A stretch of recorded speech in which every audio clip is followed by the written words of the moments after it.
7:06 a.m.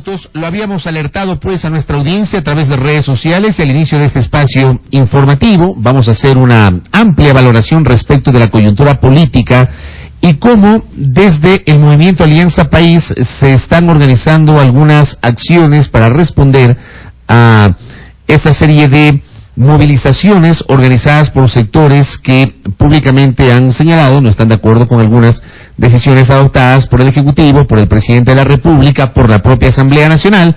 En fin, ¿qué pasa al interior de Alianza País? Le preguntamos al señor economista Ricardo Patiño Aroca. Él es canciller de la República, titular, digámoslo así, está servicio pasivo. En servicio pasivo en términos militares. Está ahora mismo gozando de una licencia, para todos es de dominio público, que hoy mismo el licenciado Javier Lazo Mendoza está encargado de la Cancillería, El economista Patiño solicitó una licencia para, conforme lo anunció en su momento el señor Presidente de la República, asumir algunas actividades de organización de base de Alianza País. Señor economista, bienvenido, buenos días. Buen día, Fabricio, gracias por la invitación. No lo tuvimos aquí como canciller, nos costó un mundo tenerlo como canciller. No, sí he estado.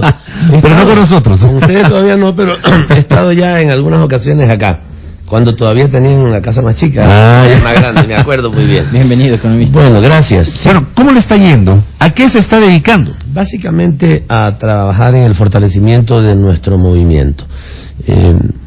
Teníamos algunas limitaciones. Teníamos que reconocer que habíamos avanzado en los temas del movimiento, especialmente en los últimos meses. Se ha trabajado mucho en la reconstitución de las directivas provinciales, de las directivas cantonales, pero hacía falta más condumio interno, hacía falta un trabajo de mayor vida interna partidaria y también de acción política, de formación. Se ha trabajado bastante en formación, pero faltaba también trabajar mucho en acción política, y este fue el encargo del presidente: ayuda a fortalecer el trabajo del movimiento. No es a fortalecer el trabajo del movimiento para que el movimiento sea más fuerte, sino para que cumplamos con esa responsabilidad que le corresponde a un partido político, a un movimiento político, que es estar en absoluta conexión, comunicación con la sociedad en su conjunto, y estar seguros de que estamos, a través también del gobierno, representando adecuadamente, atendiendo adecuadamente las demandas de la ciudadanía. ¿Por qué hace este encargo el presidente economista a Ricardo Patiño y no a Doris Solís, que es la secretaria ejecutiva del Movimiento País? Doris es la secretaria ejecutiva del movimiento. No olviden que yo fui durante los 4 primeros años secretario del movimiento, y por tanto vengo con una experiencia también de haber hecho nacer este movimiento, de tener la relación con la mayor parte de nuestros militantes, y lo que el presidente consideró es que había que reforzar. El encargo sigue siendo de Doris, ella es la secretaria ejecutiva del movimiento, y lo que yo estoy haciendo es básicamente apoyar el trabajo de ella, así como de los distintos directores provinciales y cantonales. Estamos hablando de reforzar y apoyar, no de suplir el trabajo de Doris Solís. De ninguna manera, así es, no, eso no corresponde. En ningún momento el presidente ha planteado eso, ni en forma privada ni en forma pública, sino de reforzar el trabajo. ¿Y cómo reforzar el trabajo de conjunto? Mira, una de las cosas que era importante retomar es el tema de los organismos del movimiento. El movimiento tiene militantes, tiene, como todo movimiento, partido político, tiene adherentes, ¿verdad? Le llamamos nosotros en lo general un militante, una persona que cree en un proyecto y que se inscribe en ese proyecto. Sin embargo, faltaba, como decía, un poco más vida interna. La vida interna se hace a través de organismos internos, porque si tú eres solamente militante pero no tienes forma de expresar, discutir, hacer los planteamientos, etcétera. Por ejemplo, comités barriales permanentes, donde la gente se reúne a discutir sobre lo que ocurre en su barrio y en definitiva lo que ocurre en su comunidad. Exactamente. Esto es lo que nosotros llamamos los comités de la Revolución Ciudadana, que tengan una vida activa, que tengan un plan de trabajo, que establezcan. Son algunas de las cosas muy importantes que se tiene que hacer ahí. Uno es asegurar, esto lo decía, acabo de estar en Guatemala hace 2 días con Pepe Mujica, y Pepe Mujica decía a un auditorio al que nos dirigimos, que era de más de 2.000 personas, decía: una cosa es el gobierno, muchachos, decía Pepe Mujica, con esa voz tan sabia, con ese pensamiento tan sabio. De una cosa es el gobierno, otra cosa es el movimiento. El gobierno administra el hoy, el movimiento se asegura de que el futuro continúe, se asegura de que no haya errores en la conducción misma del gobierno. Le corresponde fiscalizar, le corresponde monitorear, le corresponde reconducir, le corresponde asegurar, por ejemplo, de que la burocracia, que en muchos casos no cumple con las políticas que nosotros impulsamos, o las cumple a medias, o lo hace con error, o a veces hasta la boicotea, no, esto no se permita. Y es el movimiento, el presidente Correa o los ministros. No podemos estar en cada centro de salud, en cada oficina pública de la propia Cancillería, viendo que se atienda bien a todos. Claro, nos corresponde hacerlo, pero es el pueblo organizado el que puede asegurar de que esa atención que el gobierno da, que esa política pública que está establecida como tal para transformar este país total y plenamente hacia la justicia social, se cumpla. Esa es una de las tareas. Y eso se hace a través de los organismos que, uno de ellos es el Comité de la Revolución Ciudadana, y también favoreciendo la constitución de otras organizaciones que la sociedad puede tener y debería de tener, para que se empodere la sociedad plenamente de este proyecto, que no sea solamente que, porque lo escuchamos del presidente, que es un extraordinario líder, por supuesto, y comunicador, y que lo escuchamos a través de alguna cadena, etcétera, sino porque también la gente en la base social y con sus vecinos de barrio, con los compañeros del sindicato, también lo hace. Economista, ¿cómo es, si me permites, Alexis, cómo es que hoy, que esto también hemos reflexionado en algunas ocasiones aquí en esta mesa de trabajo, en comentarios, en entrevistas con otros integrantes del Movimiento Alianza País, cómo es que hoy se dan cuenta de esa necesidad de reforzar la acción política al interior del Movimiento País, cuando me voy a retrotraer a los resultados electorales de febrero del año anterior? Sí, Alianza País es el movimiento más importante, más grande, aglutinó numéricamente hablando la mayor cantidad de gobiernos descentralizados del país, de gobiernos locales, pero perdió en enclaves importantísimos como Quito, como Cuenca, como Manta, como Puerto Viejo, como Santo Domingo, como Ambato, como Ibarra, por mencionar algunos casos. Perdió allí Alianza País. Numéricamente sí, sigue siendo el más importante, pero perdió en plazas consideradas importantes. Esto en febrero del 2014. ¿Cómo es que esperan a julio, agosto de 2015 para intentar buscar reforzar esa acción política de la que usted nos estaba hablando? A ver, esa alerta que nosotros recibimos en febrero del 2014 la discutimos en mayo. Tuvimos una convención nacional en Esmeraldas y discutimos estos temas. Tratamos la importancia de retomar eso. Y efectivamente, una de las principales actividades que se ha desarrollado desde la Dirección Nacional, con el liderazgo de Doris y los otros compañeros que cumplen algunas responsabilidades, yo soy miembro también de esa Dirección Nacional, fue reconstituir las direcciones en todos lados. Y eso es un trabajo largo. Las direcciones, insisto, provinciales, cantonales y parroquiales. Y eso se ha conseguido, se ha logrado un mayor nivel de democracia interna incluso para la definición de esas directivas, y también un importante trabajo de formación política, que también es naciente, pero es de tremenda importancia. Sin embargo, lo que faltaba era ya no solamente las directivas, digamos, en ese nivel, sino fundamentalmente en la organización popular del movimiento en las bases. Y eso estamos hablando de un trabajo mucho más amplio.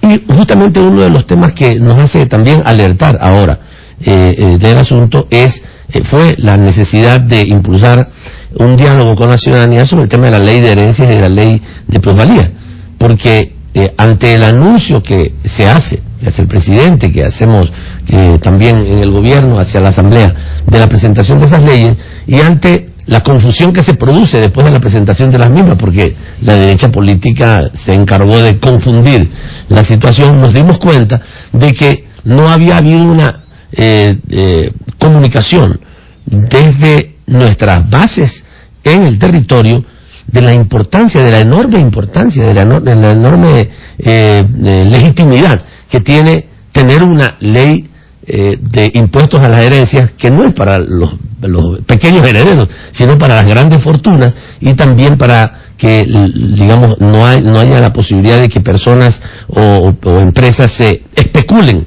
con la tierra, con el valor de la tierra y se llenen los bolsillos y sus cuentas bancarias de enorme fortuna a costa de la inversión pública. Pero esto no lo habíamos hecho. Y al constatar, digamos, que teníamos este problema, el presidente dice, a ver, vamos a trabajar con algunos compañeros que tienen experiencia política. Yo he tenido una experiencia especialmente en el trabajo popular, en el trabajo social durante toda mi vida. Necesito que algunos de ustedes me ayuden a reforzar ese trabajo, porque no olvidemos que el presidente es el presidente también del movimiento. Así es que, efectivamente, sí hay una alerta desde febrero del año pasado. Se atendieron y se avanzaron los temas de la organización del movimiento, pero ahora hacía falta trabajar ya no solamente desde la cuestión formal, orgánica del movimiento, sino desde la base misma a través de estos organismos como los comités de la Revolución Ciudadana, los comités barriales, las asociaciones de vecinos a las que hay que también ayudar a constituir. Economista, yo le añadiría algo a la pregunta de Fabricio, que graficó muy bien el escenario político que se produjo después de las elecciones de febrero del año anterior.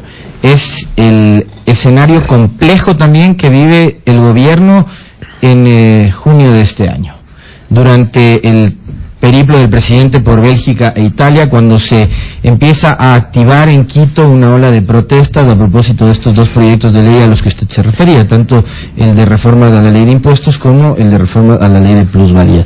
Me parece que ese es quizás el momento clave por el cual el presidente, yo recuerdo, estuve en la rueda de prensa que él hizo el anuncio de que usted iba a tomar esa licencia por 2 meses, lo hizo en las instalaciones del IASA en Sangolquí, en horas de la noche, hace unos días atrás. ¿Cuánto importó? Usted decía, hubo una alerta. Me parece que esa alerta de las elecciones del 2014 pasó de amarilla a naranja con las manifestaciones de las Chiris en este año.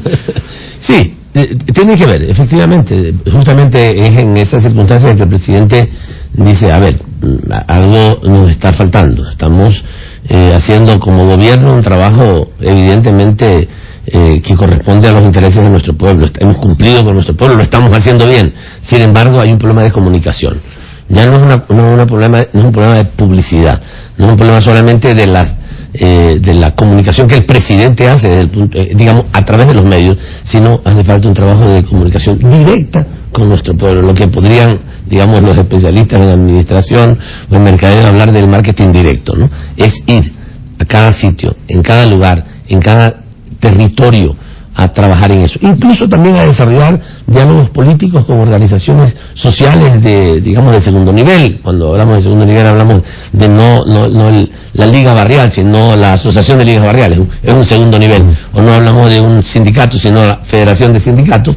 En ese segundo nivel también hacía mucha falta generar un nivel de diálogo con nuestra militancia, que es una militancia activa, consciente del proyecto que estamos impulsando, pero que hace falta también trabajar. Economista, usted dice, ya no es un problema de publicidad. ¿Se agotó el modelo de comunicación del gobierno? ¿Hay que evolucionar, cambiar, refrescarlo? Sí se pueden y se deben hacer algunos cambios, ¿no? Yo creo que es conveniente hacerlos, incluso en las formas, pero es una cuestión, digamos, que corresponde a otro ámbito de la acción gubernamental, y yo estoy convencido, creo que también hemos conversado entre nosotros, la necesidad de hacer algunas modificaciones en la forma en que nos comunicamos. Sin embargo, lo que sí tenemos que reconocer es que este es uno de los principales valores que hemos tenido en el gobierno, la comunicación, pero toda cosa tiene que evolucionar, y también nuestra comunicación tiene que evolucionar. Lo que pasa es que da la impresión, economista Ricardo Patiño, que en gran parte de los 8 años del proyecto político que lidera el presidente Correa, la comunicación había sido una de sus fortalezas. Pero da la impresión que en los últimos tiempos esa comunicación ha tenido pues algunas dificultades, expresada por ejemplo en la manera como se manejó esa comunicación a propósito de los temas de herencias y plusvalía. Incluso desde el mensaje presidencial del 24 de mayo, el señor presidente de la República hace el anuncio, a semana seguida se va del país a la reunión de la CELAC con la Unión Europea en Bruselas, Bélgica, y allí empezó a generarse todo este tipo de situaciones de desinformación, y solamente cuando retorna el presidente de la República empiezan a clarificarse algunas cosas. Nosotros aquí mismo en esta mesa de trabajo, y le voy a ser infidente en eso, yo decía que conceptualmente no estaba de acuerdo con el anuncio, Pero luego se fue aclarando la cosa y obviamente la forma de pensar de muchos ciudadanos cambió. Así es. Porque el anuncio fue demasiado general. ¿Hubo un error incluso del propio presidente de la República en el anuncio original? Yo diría que hubo un exceso de confianza de todos nosotros, ¿no? De todos nosotros. Hace una culpa de eso, economista. Sí, un exceso de confianza, lo hemos dicho. Tenemos tanta confianza en nuestro pueblo que y además sabemos la confianza que nuestro pueblo tiene en nosotros, porque es enorme, que pensábamos que simplemente anunciándolo y haciéndolo saber ante, digamos, en la Asamblea Nacional, el pueblo ecuatoriano iba a entender rápidamente que sí, esto era un impuesto que era conveniente para redistribuir, para continuar con el proceso de redistribución de la riqueza que ya hemos desarrollado en estos 8 años y medio, y que esto era suficiente, pero no era suficiente. No era suficiente. Era necesario trabajar como lo estamos haciendo ahora, intensamente, en miles y miles de reuniones, en cada barrio, en cada lugar del país, para hacer conocer el proyecto, pero no solamente para hacer conocer. Yo sí quiero diferenciar lo que es la lo que es la socialización y lo que es un amplio diálogo nacional. En general, lo que es un diálogo, ¿no? La socialización muchas veces implica, mire, nosotros estamos haciendo esto, pues queremos que ustedes la socialización es informar y queremos que ustedes lo conozcan. Otra cosa es discutir los temas. Y este tema, digamos, que fue tan sensible ante la población, insisto, manipulado por alguna gente, sí, pero esa es la política. Uno tiene que saber que se enfrenta a ese tipo de manipulaciones y tiene que prevenirlo.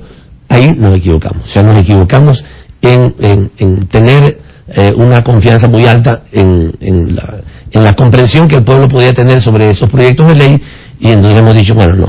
El profesor presidente toma la decisión de retirar temporalmente los proyectos y decir, vamos a hablar con nuestro pueblo directamente para hacer notar la enorme importancia que tiene, la enorme importancia, porque esto en todos los países del mundo en donde se ha avanzado en niveles de mucho mayor igualdad, equidad, en donde se han construido enormes clases medias, o sea, la población en general no tiene escasez, no tiene pobreza, no peor extrema pobreza, como los países nórdicos, los países del norte de Europa, que construyeron lo que allá se llama un estado de bienestar, lo construyeron primero sobre la base de un éxito económico, claro que sí, sobre la base de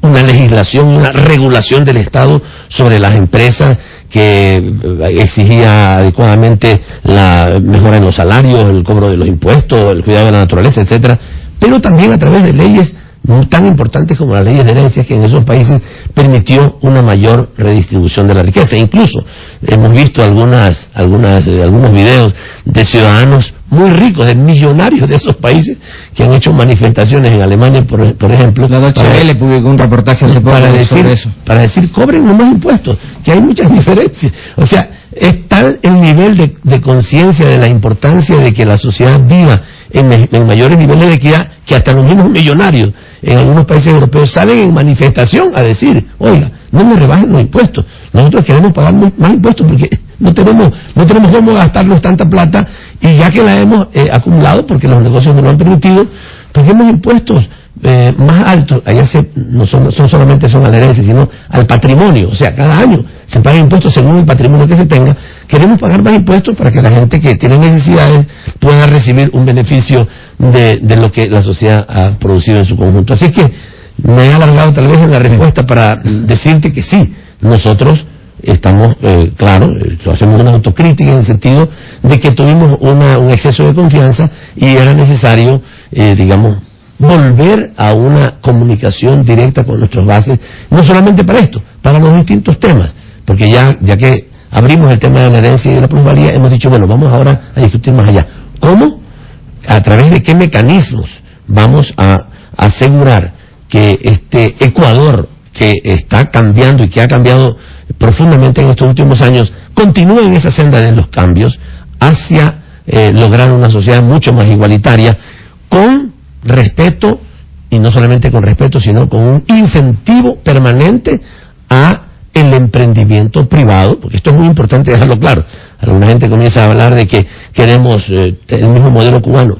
no queremos el mismo modelo cubano. Respetamos al pueblo cubano, respetamos al gobierno cubano, creemos que su lucha en contra de las agresiones de los Estados Unidos ha sido una lucha válida, pero es su lucha, es su gobierno, es su modelo económico. Nuestro modelo económico no es ese modelo económico, es otro, es distinto.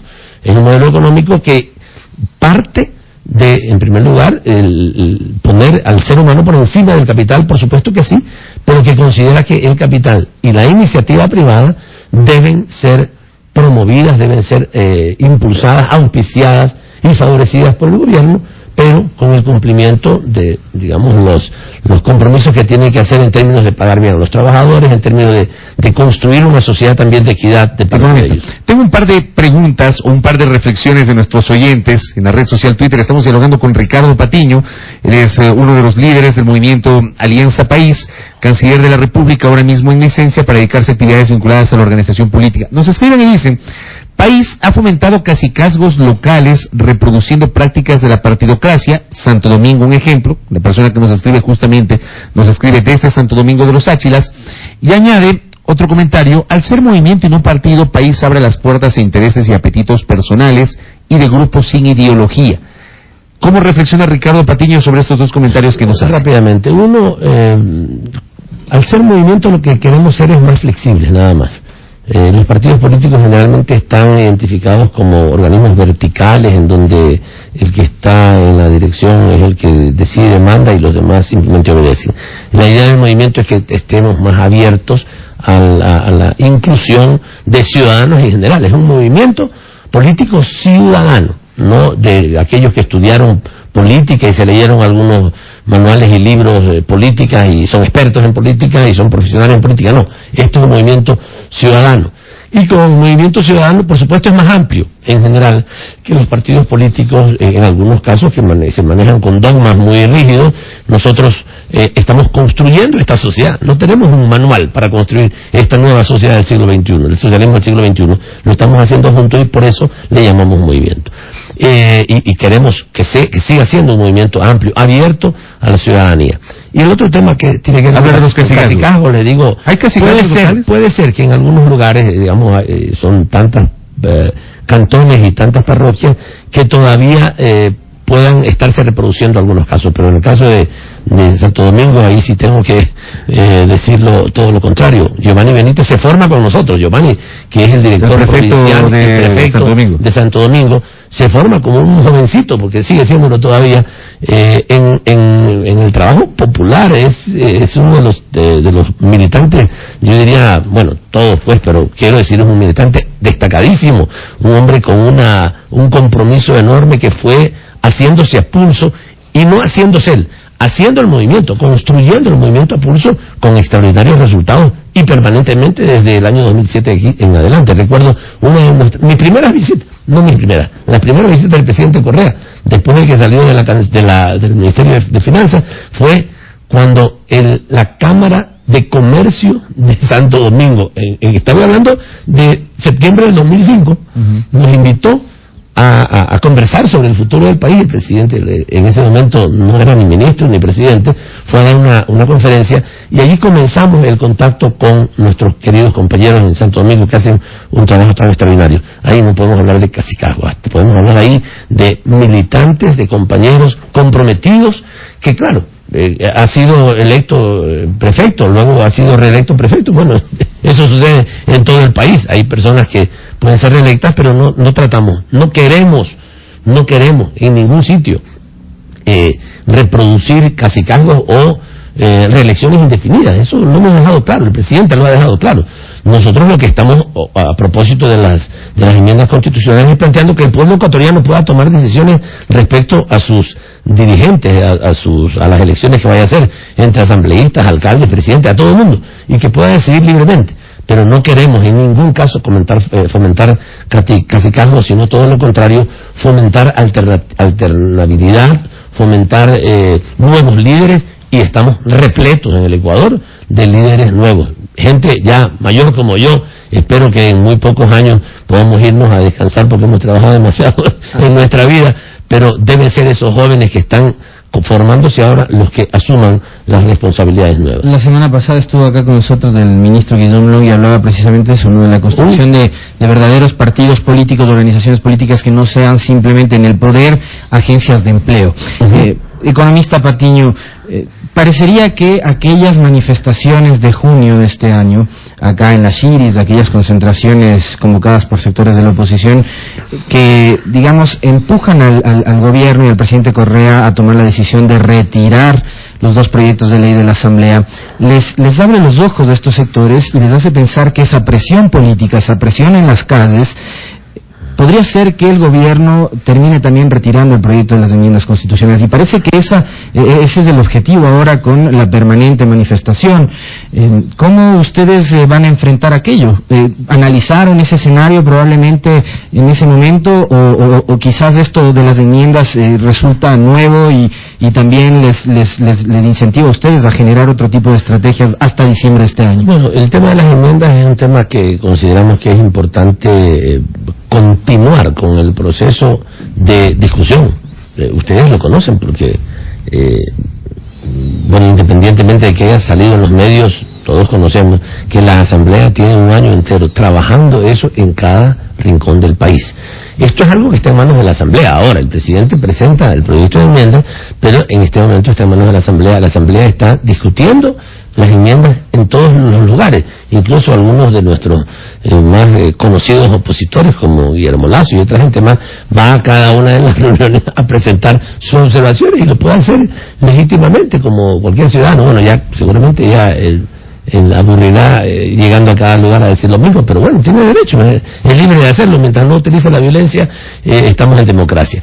Pero él mismo se ha encargado, a través de su presencia en muchas de estas reuniones provinciales y cantonales, de hacer notar que está discutiendo el tema de las enmiendas. Eso está en manos de la Asamblea. La Asamblea podrá sostener plenamente, completamente el proyecto de enmiendas, podrá hacerle modificaciones. Ellos son los que tienen en este momento en sus manos el tema. Creemos que sí es necesario avanzar en el tema que tiene que ver con las enmiendas, y también decir algo. Efectivamente, hay alguna gente que ha aprovechado este momento político para poner otras reivindicaciones en el camino, y yo quiero aprovechar para comentar algo que tiene que ver con el tema de Morona Santiago, si me permiten, queridos compañeros, brevemente. En Morona se ha producido una situación de mucha violencia inaceptable, en nuestra opinión, inaceptable lo que está sucediendo allá. Pero ¿a qué corresponde? Fundamentalmente a la necesidad, a la demanda que tiene la población, especialmente la población shuar de Taisha, de tener, o de que se complete una vía que se había comenzado a construir hace algunos años atrás. ¿Qué es lo que había pasado con esa vía? Y yo quiero aclarar la posición que el gobierno tiene al respecto de esto. Lo que había sucedido es que esa es una vía que está construyéndose en zonas sensibles ambientalmente. Y lamentablemente, la prefectura de Morona ha estado incumpliendo los compromisos ambientales para la construcción de ese camino, que es un camino importante, sí. Hay que tener cuidado porque puede ser todo muy importante, sin embargo, podríamos comernos nuestra Amazonía. La prefectura le pertenece a Pachacuti y Morona Santiago, ¿no? Sí, Marcelino Chumpi, me parece que es el Marcelino Chumpi ha hecho destrozos en la selva, en un bosque al que, si es que se hace un camino que está autorizado para hacerlo, tenía licencia para hacerlo, sin embargo no cumplió con los compromisos que tenía que haber cumplido, en términos de que, bueno, por ejemplo, está haciendo una construcción ahí, tiene escombros de la construcción, pues esos escombros tiene que llevárselos en una camioneta o en un camión hacia el lugar adecuado para digamos, dejarlos sin contaminar. Pues lamentablemente, es la información que tengo, yo no lo he visto personalmente, pero la información que tengo, la dejan en los lechos de los ríos y contaminan los ríos. Desechos de aceite, de otro tipo de productos que se utilizan para la construcción, también los dejan ahí y no los procesan. Por eso el Ministerio de Ambiente le retiró la licencia. Por eso el Ministerio de Ambiente le retiró la licencia. He conversado con la ministra y nos ha dicho le he tenido que retirar la licencia, no porque no queremos que se construya, estamos de acuerdo en que se construya. No por una decisión política. No, de ninguna manera, es porque se estaba atropellando los compromisos para cuidar ese maravilloso espacio que la naturaleza nos ha regalado como país. Y en el momento que este señor cumpla, corrija, haga los correctivos necesarios en la contaminación que ha producido y asegure y ofrezca que no va a seguir destrozando y destruyendo la naturaleza, digamos, y construyendo la vía sí, pero con el mayor cuidado ambiental, como nosotros lo estamos haciendo en el caso de Yasuní, por ejemplo, con el mayor cuidado ambiental. Entonces, al día siguiente se le vuelve a entregar la licencia para que pueda seguir trabajando. O sea, el gobierno nacional no se ha opuesto. Desde el año, incluso desde gobiernos anteriores, desde el año 2001 hay licencia para construir eso. El mismo Ministerio de Transporte ha trabajado un tiempo en eso. De tal manera que estamos convencidos de que es importante atender esa demanda. Pero, por supuesto, no podemos permitir, porque el gobierno nacional tiene la responsabilidad, la rectoría sobre temas ambientales, no podemos permitir que se destroce la naturaleza como consecuencia de la construcción de un camino. Ese camino debe hacerlo en la prefectura, pero debe hacerlo bien, debe hacerlo sin destrozar la naturaleza. En el momento en que corrija, que ofrezca hacerlo bien y que permita que se haga esa vigilancia, porque en algunos momentos no se lo ha permitido, una revisión de que efectivamente está trabajándose bien, inmediatamente el gobierno le volverá a entregar una licencia para que lo pueda seguir. Ahí tiene usted justamente otra de las razones que lo comentamos en la mañana también. Obviamente condenamos la violencia expresada en las calles de Macas, capital de provincia de Morona, Santiago, en las últimas horas, incluso la utilización de lanzas por parte de habitantes de la zona. Pero claro, ahí tiene otro tema. Tiene enmiendas constitucionales, tiene el reglamento de la ley de tierras, la reforma agraria, tiene una serie de cosas que se han incorporado dentro de la plataforma de lucha del Frente Unitario de Trabajadores y de la CONAIE, que básicamente están liderando las protestas. Con esos sectores, definitivamente el gobierno no va a dialogar, el gobierno se resiste a dialogar con la dirigencia del Frente Unitario de Trabajadores y con la dirigencia de la CONAIE, economista. A ver, hay gente con la que se puede dialogar.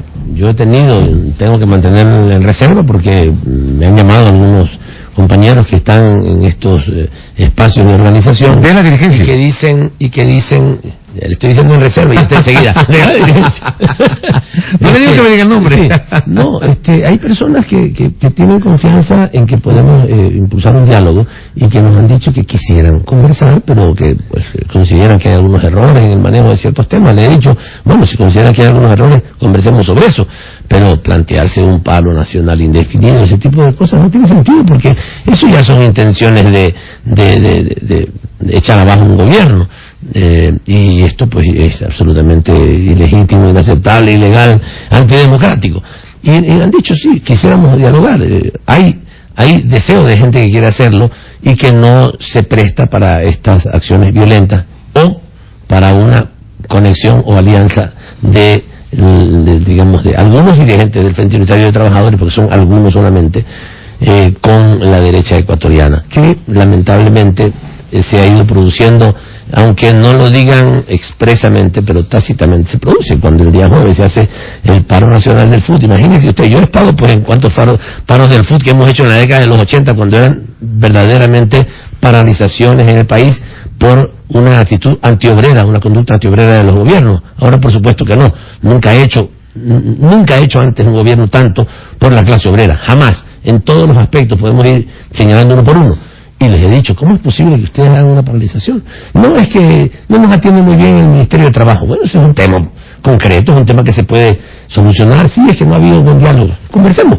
Yo lo he conversado con ellos y están dispuestos a hacerlo, pero no se prestan para lo que pasó el día jueves, no me acuerdo, el 13 cuando la derecha ecuatoriana salió al unísono, casi digamos en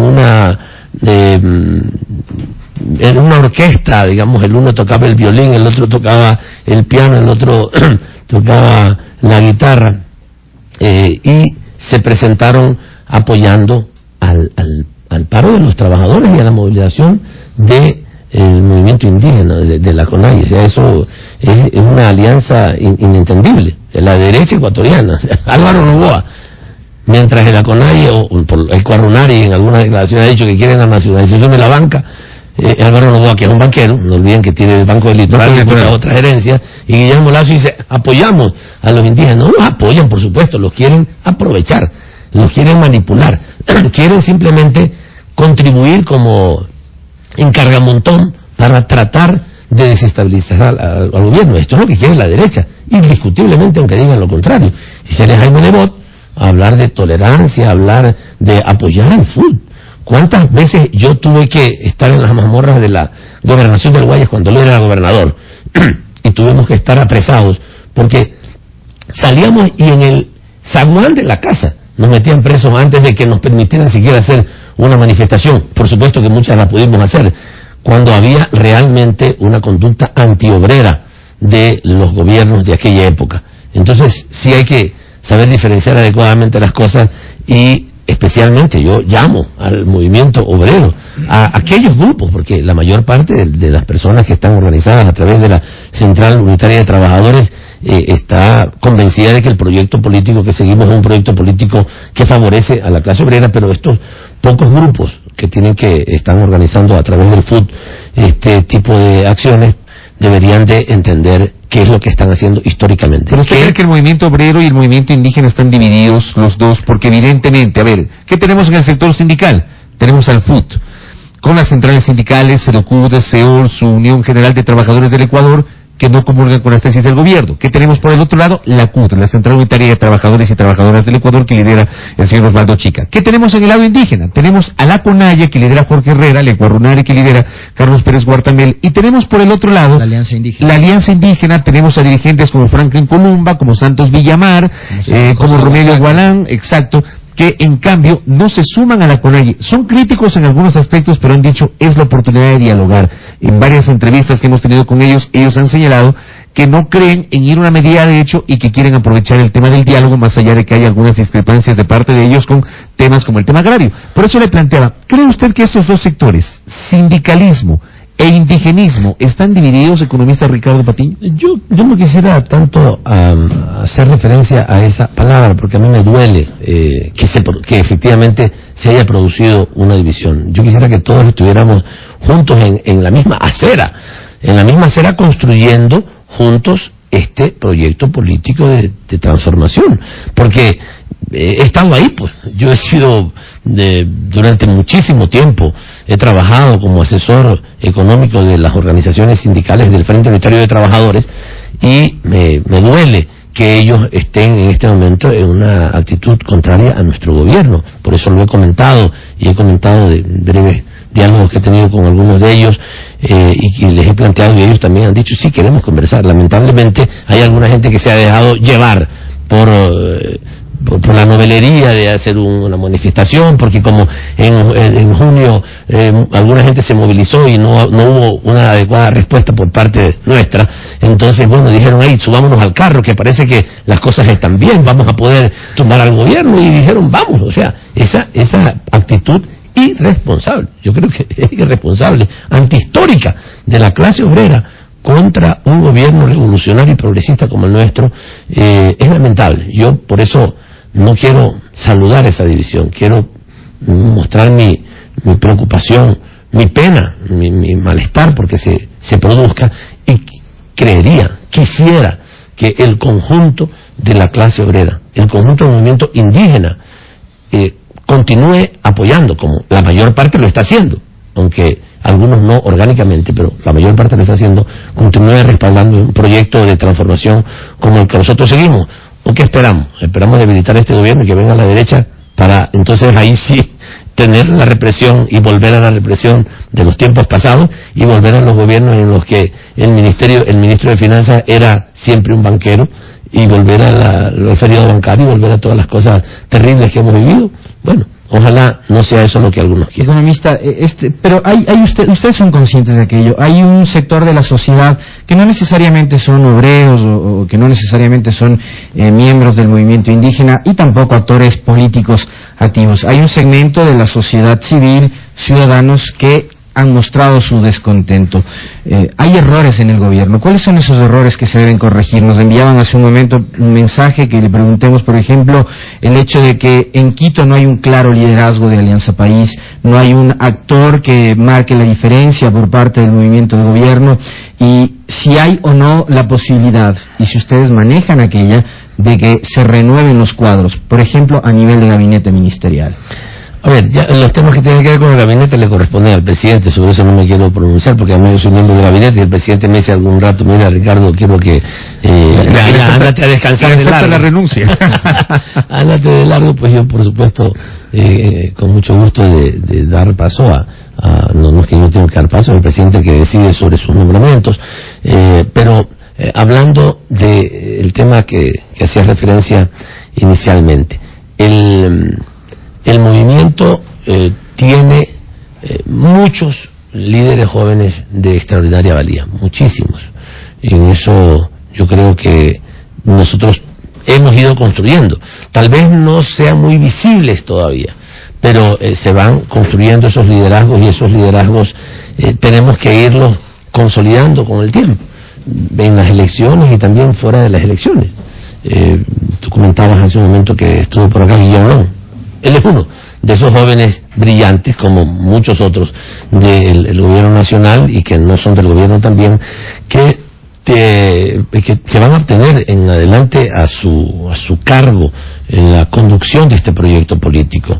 Yo creo que eso es lo que nos toca, fortalecer, trabajar en eso. Y a propósito de los temas de los errores cometidos, uno de ellos yo lo había dicho hace un momento, hemos tenido en los últimos meses tal vez un exceso de confianza. A veces eso sucede, cuando tú vas avanzando y vas avanzando muy bien y tienes el apoyo de toda la gente, de repente dices, bueno, ya no es necesario seguir trabajando tan intensamente en las bases, porque con unos cuantos mensajes es suficiente. Es un error.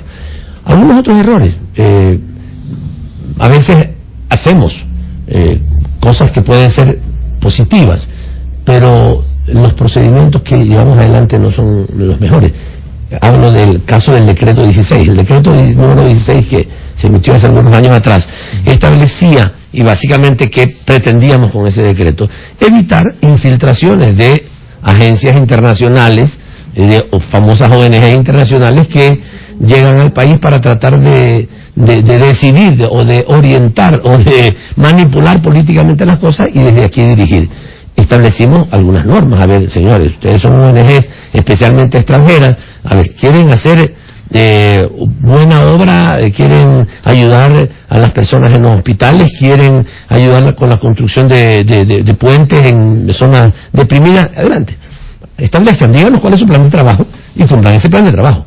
Pero no es que van a traer activistas políticos y peor, no solamente para hacer política, sino para ejercer violencia en las carreteras, como sucedió en algunos casos, y ustedes desde el extranjero. Nosotros no vamos a ir a otros países y no nos van a permitir que cualquier ecuatoriano vaya a otro país a organizar políticamente a la gente, a ejercer violencia, porque lo sacan digamos, a la primera, lo deportan y no le van a permitir ni a tolerar que eso suceda.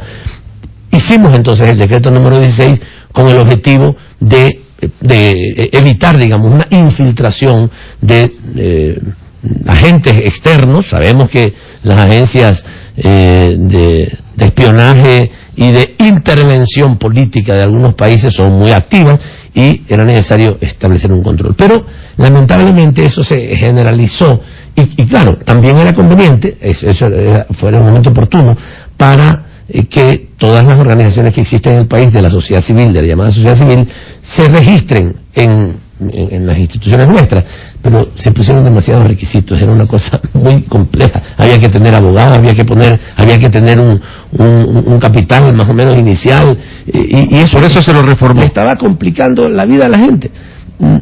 Advertimos eso, especialmente en los últimos diálogos. Ya lo habíamos advertido antes, pero con estos diálogos que impulsamos masivamente en el país, ya vimos que esto era una cosa generalizada y el presidente toma la decisión de reformar. Igual en la reforma de la ley de agua. La ley de agua es una ley extraordinaria que sigue los principios de la Constitución, pero en el reglamento se permitía de alguna manera una cierta discrecionalidad de las autoridades estatales en general, no solamente del gobierno central, sino también provinciales o cantonales, y eso generó una preocupación, creemos nosotros, legítima y razonable de las comunidades, especialmente de la Sierra Ecuatoriana, respecto al manejo de las aguas tanto de agua potable como de agua de riego.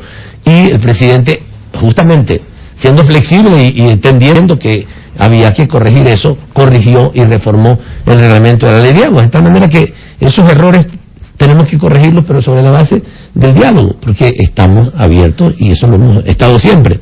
Como hemos estado, eso es una cosa que yo creo que es importante decirlo, no ha habido un gobierno en donde haya existido más diálogo, no solamente porque tenemos 8 años y medio en el gobierno, sino porque desde el primer día, desde el nacimiento de la Constitución, esto ha sido construido participativamente. Economista, voy cerrando esta entrevista, me queda un minutito para dos últimas reflexiones, fruto de inquietudes de nuestros oyentes. Nos escribe Esteban Chacón y dice: favor preguntar si Ricardo Patiño ha pensado ser candidato a la presidencia.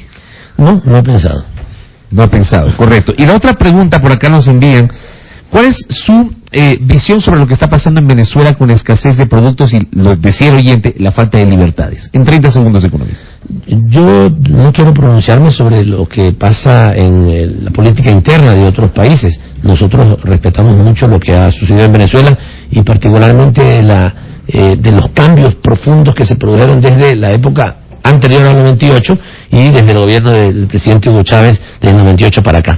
Venezuela ha podido ahora sí disfrutar de su riqueza petrolera que antes no había disfrutado. Que ahora están viviendo situaciones de escasez, es posible que estén también sobredimensionadas por los medios. A lo mejor hay, yo no quiero negar que no las haya, pero lo que sí podemos decir es que el pueblo venezolano, eso es lo que hay que preguntar en otro sentido, el pueblo venezolano ha vivido y vive una situación totalmente distinta. Antes era un pueblo empobrecido en medio del petróleo que salía a borbotones de su subsuelo, y que se iba prácticamente todito a las empresas transnacionales. Ahora ese pueblo tiene salud, tiene educación, tiene bienestar social, y a lo mejor hay algunas situaciones que tienen que ver con la escasez. Entiendo que también hay una acción externa para tratar de afectarlo, hay una guerra económica de parte de algunos sectores, no estoy hablando de todos los sectores empresariales, pero hay también quienes están especulando con el ánimo de hacerle daño al pueblo venezolano. Que hayan cometido algunos errores es una cosa que tendrían que verlo ellos, así como nosotros vemos solamente los nuestros, pero nosotros creemos que Venezuela ha mejorado sustancialmente su nivel de vida desde que el gobierno bolivariano del presidente Chávez y del presidente Maduro está en el poder, y si hay temas que tienen que corregir, pues a ellos les corresponderá hacerlo, y llevar al pueblo venezolano, al que queremos inmensamente, por la mayor prosperidad posible. Economista, gracias por el tiempo, muy gentil. Gracias. A ustedes, queridos amigos, gracias. Por comenzar en esta radio, querida Radio Majestad, este día de trabajo. Gracias. Retomen las actividades en la Cancillería, esperamos tenerlo de vuelta. Muy bien, encantado. Gracias a Ricardo Patiño, canciller de la República con licencia, hablando sobre temas de la política nacional. Fabricio Vela